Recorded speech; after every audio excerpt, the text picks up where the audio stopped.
Hai, aku Nur. Bagaimana kabar kalian? Semoga baik-baik aja ya. Karena ini udah masuk awal bulan, sebenarnya udah pertengahan bulan sih. Jadi, kali ini waktunya kita budgeting.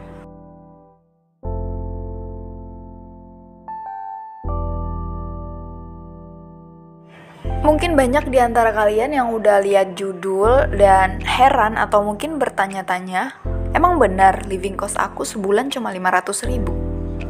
Yap, jawabannya benar banget. Jadi, living cost aku itu sebulan cuma 500.000 dan itu nggak termasuk uang kos ya. Jadi, uang kos itu beda sendiri.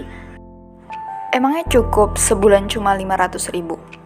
Jawabannya cukup, bahkan aku masih bisa nabung dari situ.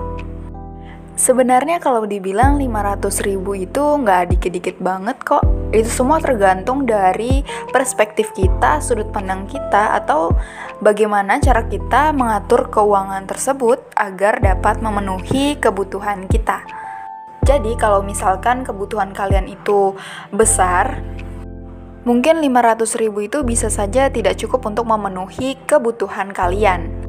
Jadi, balik lagi ke diri kita masing-masing, bagaimana kebutuhan kita dan bagaimana cara kita mengelola keuangan tersebut. Karena menurutku sangat percuma kalau misalnya kita living cost-nya itu besar, tapi tidak mengerti bagaimana cara mengelolanya. Jadinya akan terasa tidak mencukupi.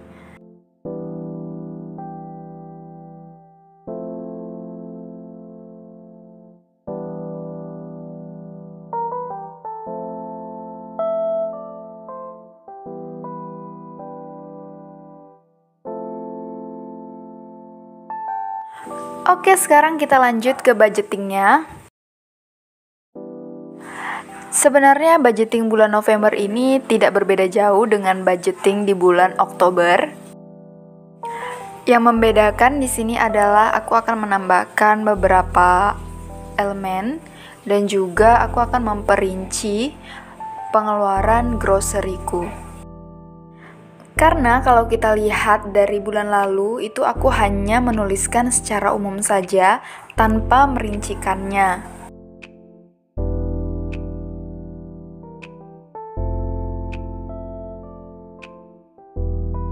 Seperti bulan kemarin, living cost aku totalnya 1.200.000.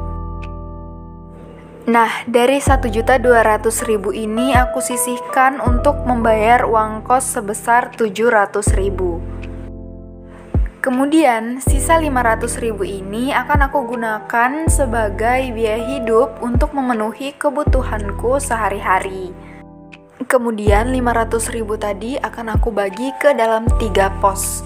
Pos yang pertama ada saving, pos yang kedua ada fixed cost, dan pos yang terakhir ada variable cost.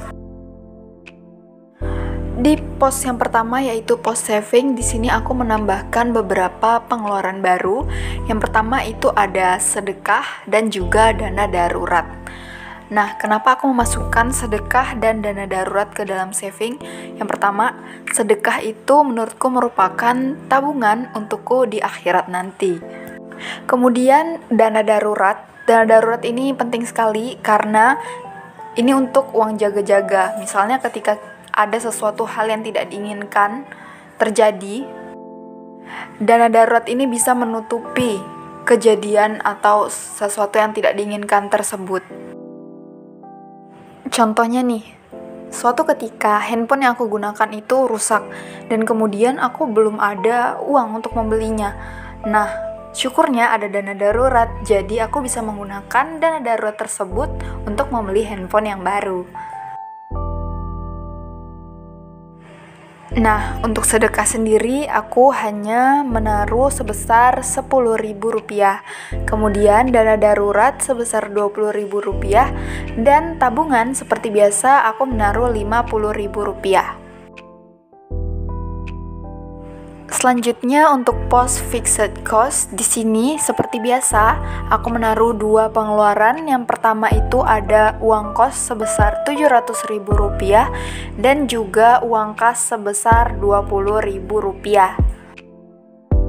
Nah, selanjutnya di bagian variable cost, mungkin ini bagian yang paling membuat kalian bertanya-tanya, Jadi di bagian variable cost ini aku membagi dua pengeluaran. Yang pertama itu ada pengeluaran untuk grocery dan yang kedua ada untuk biaya kuliah. Untuk biaya kuliah sendiri aku menaruh sebesar 180.000 dan untuk grocery sebesar 200.000. Seperti yang kalian tahu, grocery sendiri berarti kebutuhan sehari-hari. Nah, jadi uang 200 di grocery ini nanti akan aku bagi-bagi untuk makan sehari-hari, kemudian kebutuhan dapur dan kamar mandi. Pertanyaannya nih, emang bisa 200 buat sebulan? Jawabannya bisa banget, karena ya balik lagi, bagaimana cara kita mengaturnya. Nah, jadi untuk uang makan sendiri, aku menargetkan 5.000 per hari. Kalau dikali 30, berarti sebulan 150.000. 5.000 per hari bisa beli apa aja, Kak? Well, karena aku masak sendiri, berarti aku hanya beli bahan-bahan makanan. Jadi 5.000 itu biasanya aku beli sayur dan juga lauknya. Dan belinya juga bukan di supermarket, jadi biasa aku beli di pale-pale sayur yang suka lewat itu. Di situ harganya terjangkau, mulai dari 2.000-an aja kalian udah bisa beli lauk. Lauk mentah pastinya, bukan lauk jadi. Nah, tadi kan uang makan sudah 150.000 tuh, berarti masih ada sisa 50.000. 50.000 ini akan aku gunakan untuk membeli stok-stok kebutuhan dapur dan juga kamar mandi yang lagi habis. Misalnya nih, di bulan ini aku kehabisan stok sabun muka dan juga tepung.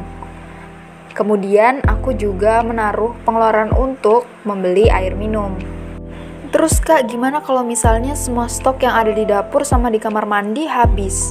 Sebenarnya untuk kemungkinan seluruh stok habis itu kecil, karena kalau kita lihat saja nih, misalnya deterjen itu kan kita misalnya belinya 1 kiloan, itu nggak mungkin habis dalam sebulan ya kan.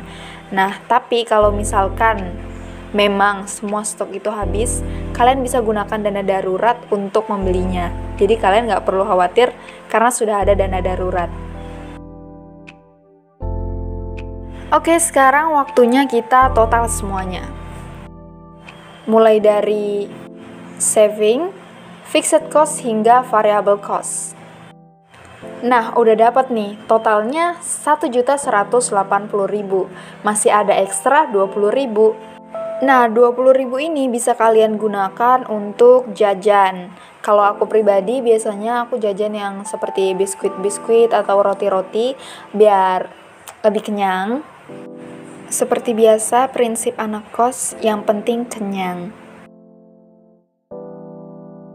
Nah, kalau 1.200.000 tadi sudah kita bagi-bagi, sekarang waktunya kita masukkan uang ke dalam penyimpanan.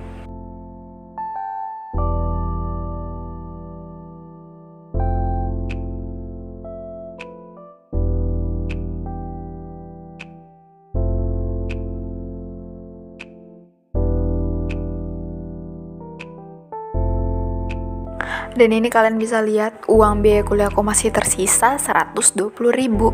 Jadi di balik pandemi ini aku ada rasa bersyukur karena aku nggak perlu terlalu sering ke kampus, jadinya uang jajan untuk ke kampusnya juga berkurang.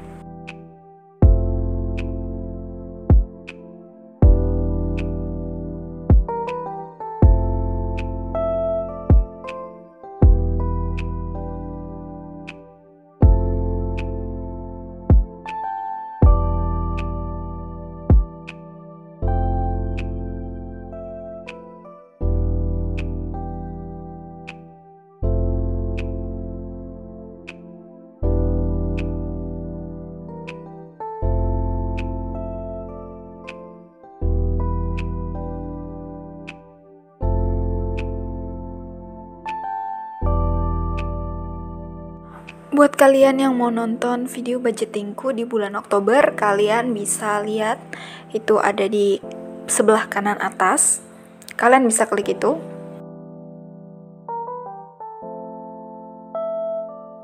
Setelah ini akan ada beberapa video yang mungkin kalian suka. Jangan lupa ditonton ya. Semoga bermanfaat. Thank you and bye-bye.